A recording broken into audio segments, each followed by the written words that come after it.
These next 16 minutes will show the assembly of a S10 T5 transmission. Start with clean parts. Install the countershaft into the case with new front and rear bearings. Next is the reverse idler shaft and the reverse idler gear and reverse idler shift fork and return spring. Now we'll turn our attention to the main shaft. The main shaft has a very tiny spring and a tiny ball bearing that goes in there to index the first gear, second gear slider. With the slider in place, we can get some of the keys ready. There are 3 keys that go into the slider, and then they are held in place by a tension spring. This tension spring looks like a wire, but it's a spring. We'll hold the keys in the proper tension. Then we'll take the synchronizer ring and slide that down, and next goes first gear. First gear goes down onto the shaft.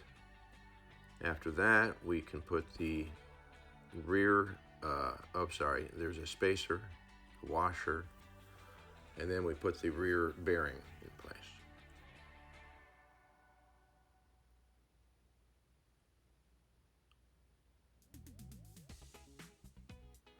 Now that the rear bearing is placed, I've flipped it over and we have the tension spring on those slider keys. We'll put the second gear synchronizer in place.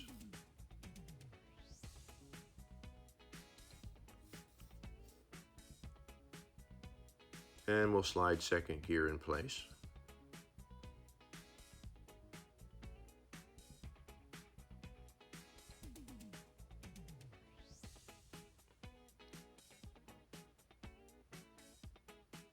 Now there is a washer with a tooth on it, and that goes onto the shaft. The tooth goes in a hole on the shaft. And next is a C-clip that will hold all of that so it doesn't walk off the shaft. Now that C-clip is notorious for giving me a problem. Here it's part of the way on, and I've successfully got it in place. It holds the second gear assembly in place. This is 5th gear. We'll go back to the first gear side because 5th gear goes next to first gear, slides down on the splines, and will sit right next to that rear main shaft bearing. Once in place, we put a C-clip to hold it firmly in place.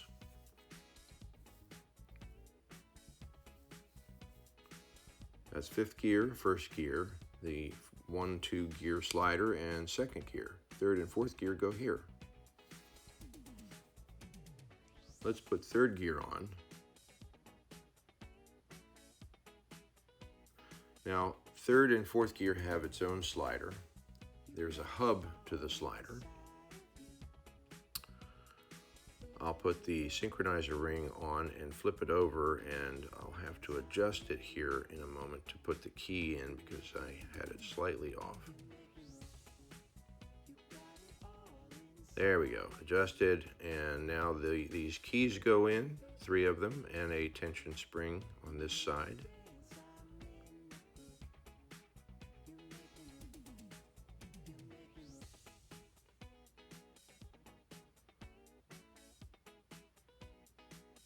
We'll put a synchronizer ring on to hold the keys in place so they don't want to jump out.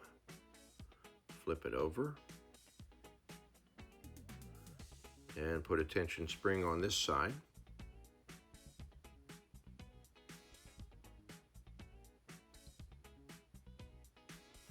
Now this hub will go onto the shaft. I'll put the synchronizer on. that's the third gear synchronizer. And then this hub has splines that match up with the splines on the shaft, and I'll tap that in place with this socket.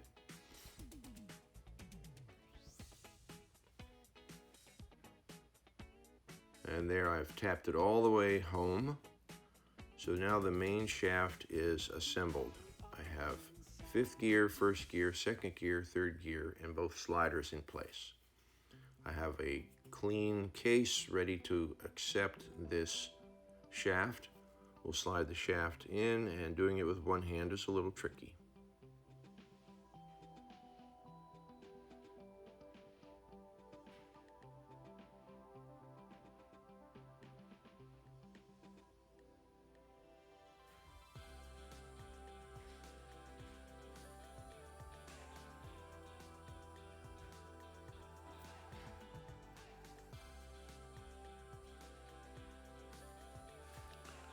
Now we have to put the rear bearing race on. So get my race from my pile of parts, slide that in place, and now I can focus on getting the fifth gear on. Next is the fifth gear slider. It has a hub, and of course it has keys. We'll put the synchronizer ring in so I can help guide the keys in place. We'll put the 3 keys in, and then the retainer spring.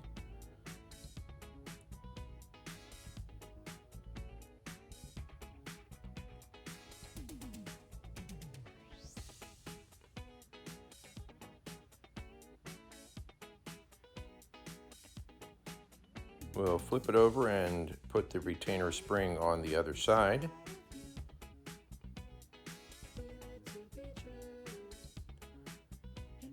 The synchronizer ring helps keep things aligned, so flip it back over, and we'll put this little retaining clip on that helps retain the clips in the proper position during operation. This is now assembled and ready to go on the counter shaft. Synchronizer ring in place. We'll take it over to the case and put it on the end of the counter shaft. First the synchronizer ring, and then this slides on the hub, but it's only temporary for now. I have to get the fifth gear shift fork ready. So this has these little plastic pads that I've exchanged for new ones that are black in the video there. This goes over, and that shift fork will, because it has a rod, needs to slide in at the same time that the fifth gear assembly slides in place. The rod goes through the reverse shift fork and the return spring for the reverse gear shift fork, and goes in that hole there at the right side of the picture. Once that's in place, we have a race and then a retaining clip.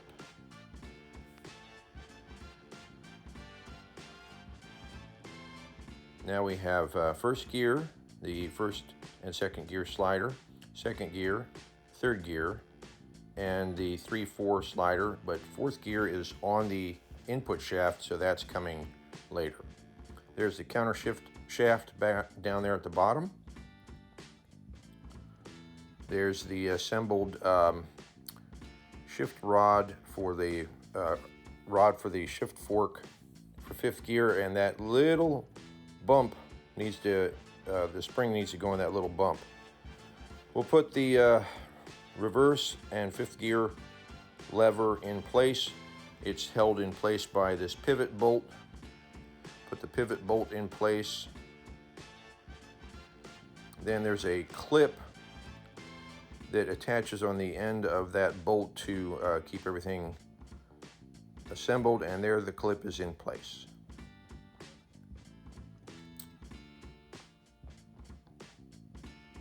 Now the input shaft. Now I'm swapping for a Jeep 10 spline input shaft. It has the correct 21 gear teeth. It has a new bearing on the front. And then we have a synchronizer ring, 15 bearings on the inside, a thrust bearing, and a race. That goes in on the end of the shaft. Now we have fourth gear, and first through fourth gear is on that main shaft, and then fifth gear is outside the case. We'll put a new seal on the inside of the front front bearing retainer. The small notch needs to go at the top, and the big notch needs to go at 6 o'clock. So that's at 12 o'clock, and that other one is at 6 o'clock, and that goes on the front of the case. Before I do that, I have to put a shim and the bearing race in place. Now it's in place. The shim can be thicker or thinner depending on what you need to get zero end play. We'll bolt it on. Notice the squarish boss is at the bottom at 6 o'clock, and the one that's shaped like the end of your finger is at the top at the 12 o'clock position. That is correct. These are the shift forks for the first and second and third and fourth sliders on the lid. That goes down over the sliders as you assemble the lid onto the case.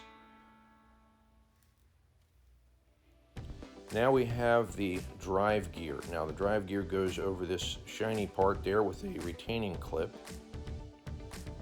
So put the clip in place, then slide the drive gear over top of the clip. There it's in place. Now this drive gear you have two options. You have a 9-tooth or a 7-tooth. That's the 9-tooth, and I might need to change it out.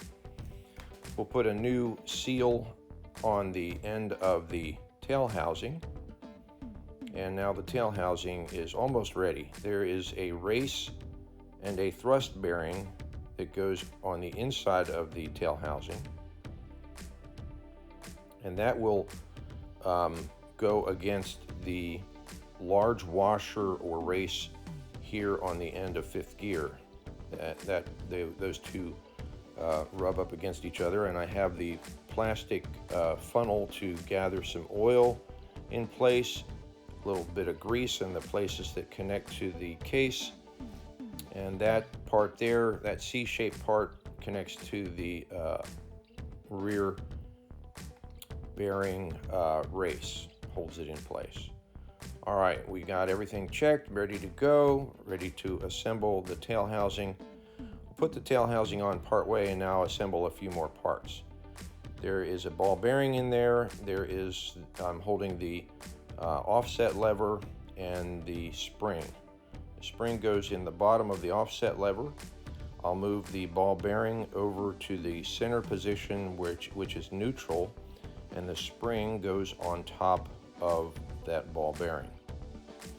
That all needs to have a little bit of pressure while I push this all into place.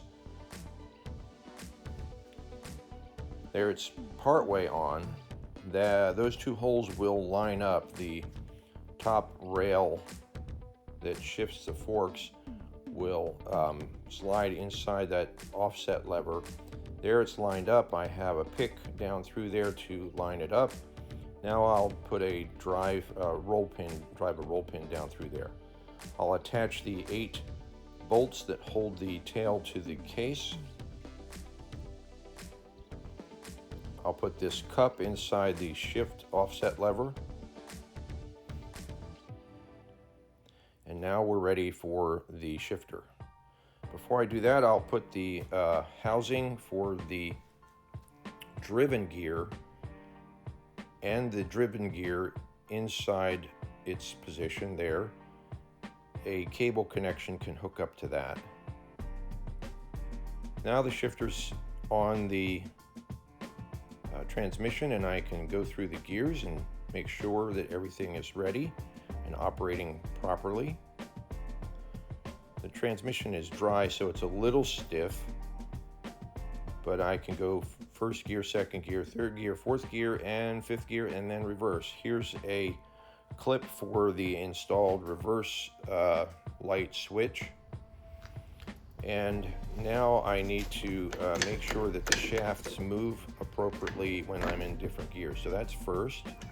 That's second. That's third. That's fourth. And fifth. And finally reverse. Back into neutral. Now I'm going to tug on that input shaft to make sure I don't have any end play. I don't want it to go in and out and in and out like a piston, so that checks out okay. Spinning the main shaft with my slip yoke from an old drive shaft, and that moves appropriately. So everything is checking out okay. This will then be disassembled and sealed with RTV. So here it is, a 1986 S10 T5 with cable speedometer. It's a non-world class. I've upgraded to the Jeep shaft with 10 splines. First gear is 3.75, second is 1.42, third is 2.18, fourth gear is 1-to-1, and fifth gear is 0.72. So that's a 28% drop in RPMs when you shift. It's a good transmission, full rebuild, new bearings, and of course new seals.